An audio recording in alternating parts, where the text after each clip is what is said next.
Jean-Paul RP. Have a great day and get all the money. You bitch. Okay.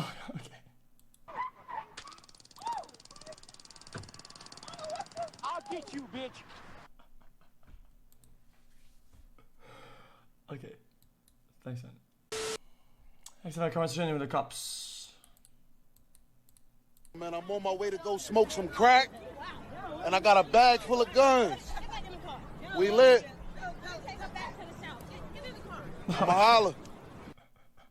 Oh man, I'm on my way to go smoke some crack, and I got a bag full of guns. We lit. Is this interesting? This shot from 1917 shows Lance Corporal Schofield, played by George Mackay, There is hope running for the through a world yet. What is that saying, chat?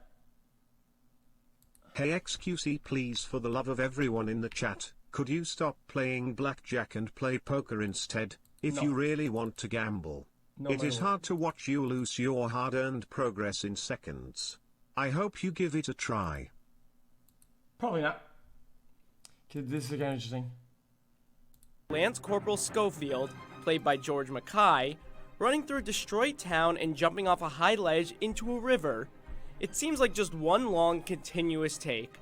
However, if you look behind the scenes leading up to this, the camera crew had to chase after George by jeep, motorcycle, and even by foot, as the actor then jumped off a ledge onto a mat, which was cobbled together with another shot of the character jumping into a river. This is just one of the many crafty ways the filmmakers made the movie look like it is all just one single shot. That wasn't Getting too it right crafty, required precise timing, the highest level of planning, and some incredibly clever shooting and editing.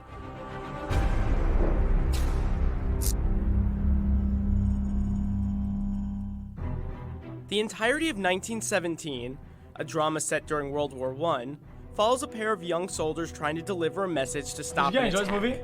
I thought It was pretty good. not actually shot in one take, but rather a series of continuous, uncut shots that were then cleverly connected to give the feeling of one long take.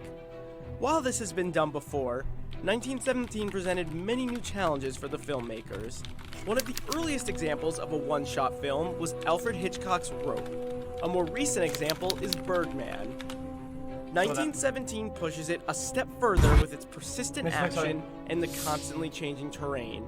It never uses the same location twice. Who was up for this daunting task? Cinematographer Roger Deakins. Deakins earned a reputation as one of the greatest cinematographers alive today, thanks to his masterful work on movies like Skyfall and Sicario. He earned the Best Cinematography Oscar for Blade Runner 2049. I mean, this is not sort of style of filmmaking. Guys, I don't want to be rude, okay? I didn't really enjoy Blade Runner. I didn't think it was that good. I thought it was really slow, and it's not even that I'm ADHD, it just wasn't that interesting. This is not sort of style of filmmaking that is right for every film. It's very Nothing was particular worth film. the wait. I feel Director like. Sam Mendes wanted to create an immersive experience and put the audience in the shoes of a British soldier fighting in World War I. Getting the camera right up in the soldiers' faces as they moved through long, narrow trenches was a major aspect of that. First off, because of all the long takes the crew would be shooting, 1917 required even more preparation than the average movie. For example, the crew built models of every single set, like this farmhouse that the two soldiers visit. Here is the model they built, and here's how it appeared in the movie. That looked really cool. The models help the crew see how the overall scene should look. Take the scene where Schofield runs through a destroyed city. It was lit up by flares in the sky. Because the flares were the main source of lighting for certain shots in the scene, the crew needed to time exactly how long the flares would be in the air. So they tested it on a mini model of the city with a light contraption that traced which directions the shadows would move and how light would fall through the building's windows.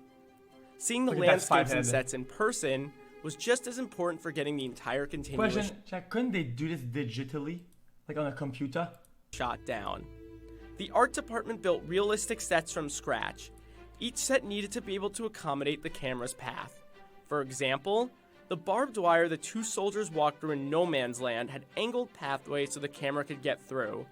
Ramps allowed the camera to pass from No Man's Land into the lower German trenches. Meanwhile, Tunnel entrances had to be the exact right length to accommodate the camera and their cuts. One window was built to come apart so that the camera could pass through it.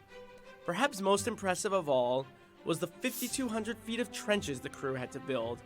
As some of the most action-packed and challenging shots happen in these narrow pathways, How many? it was crucial to measure everything. Every scene had to be the exact length of the land.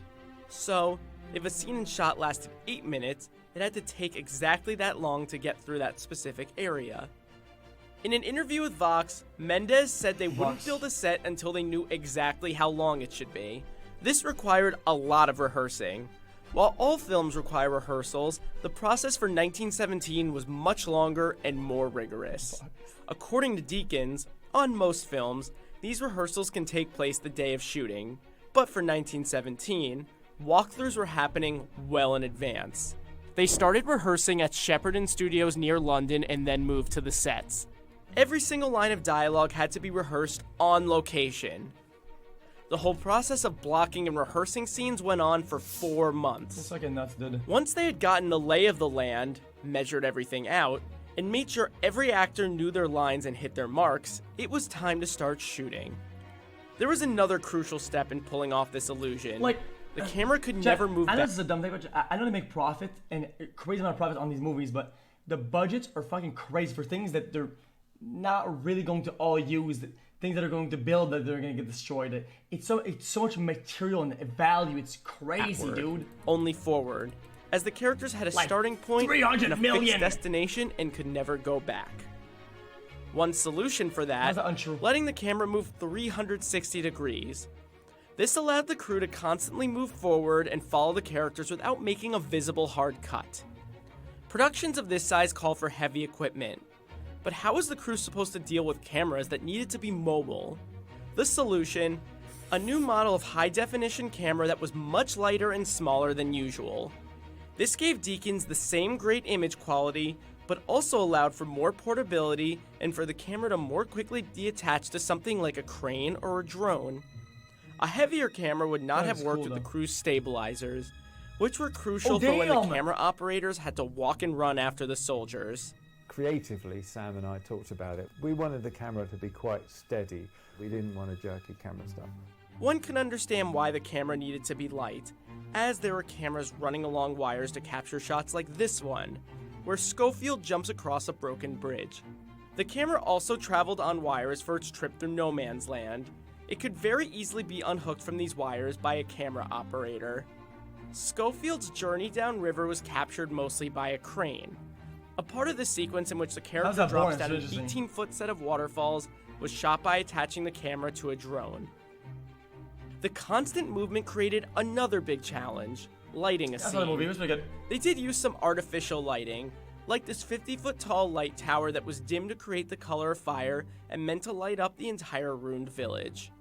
However, if they put lights in the trenches, they might accidentally show up on screen during one of the movie's many 360-degree shots, so they relied mostly on natural light. Cloudy days were more optimal than sunny days, as sunny days meant more shadows. I'm looking at all my weather apps to see when it's going to cloud over. And then, is that cloud going to last long enough to do a 5-minute take? And because the movie took place in real time, if everybody's there, right, and it's cloudy and they can't film anything, what do? Hey, boys, everybody stay home, everybody chill, man. And do they get paid? Place in real so many time, questions I have the lighting had to look consistent. Even a little too much sun in the sky meant production had to shut down for the day. Deakins needed to know not just how shots would look, but how they would be stitched together in post-production. Deakins and Mendes found subtle ways to make those cuts without the audience knowing. This would also help editor Lee Smith immensely. Sometimes an object would block the frame. Shots where characters traveled through doorways or entered a bunker also allowed for easier cuts. Take this shot, where the two main characters walked through a black curtain. Other shots required even cleverer transitions. In one thrilling sequence, Schofield runs through a burning city and jumps off a ledge into a river. If you look at the same shot behind the scenes, you'll see George running through that same city and jumping off the ledge, but instead of a river, he jumps onto a mat.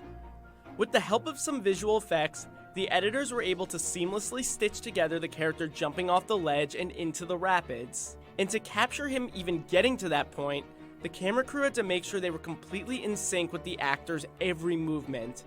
Some parts of the maze-like sequence involved chasing after him with a camera attached to a motorcycle. For the big leap, they needed to attach a camera to a longer, more flexible crane. But nothing quite matched the challenge of pulling off the climactic sequence in which Schofield runs alongside a trench in the middle of battle. Getting this shot was a huge endeavor. We started on a 50-foot Technocrane that was armed in from, say, as we're facing George, from the right-hand side. Jesus. It climbs up the trench with him as the camera's booming out on the arm. He hesitates at the top of the trench. Then the camera's taken off that Technocrane because the camera's basically on a stabilized head called a Stabili. Surprise, surprise. Then they hook it onto another Technocrane, and that Technocrane is on the back of a tracking vehicle, and that's already slowly moving back. So as they hook it on, it's all one move. That moves back. George speeds up and starts running. Meanwhile, the two grips that did that are in costume, so they find a way around to be able to come across the back of the shot, and you don't see them until that point in costume. And they were quite glad because they got money for being extras that day. Once the camera was on the truck, it had to follow George as he ran for about a quarter of a mile. Meanwhile, they had explosions going on in the background. According to Deakins, they only had enough explosions for 4 takes. And thanks to their tireless rehearsals and walkthroughs, they were able to pull it off on time. And while everything they did while shooting had to be so precise, there was still room for accidents. As George is running out of the trench, you'll see him bump into some extras. That wasn't planned. The actor bumped into them by accident, and they just kept the camera rolling.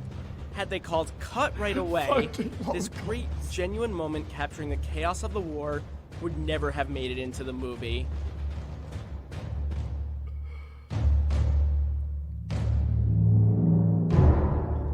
That was good, dude. I enjoyed that a lot. You know what they say, right? No, what do they say? You would not believe your eyes if 10 million fireflies lit up the world as I fell asleep. Hey, you're actually a good singer. Thank you, man.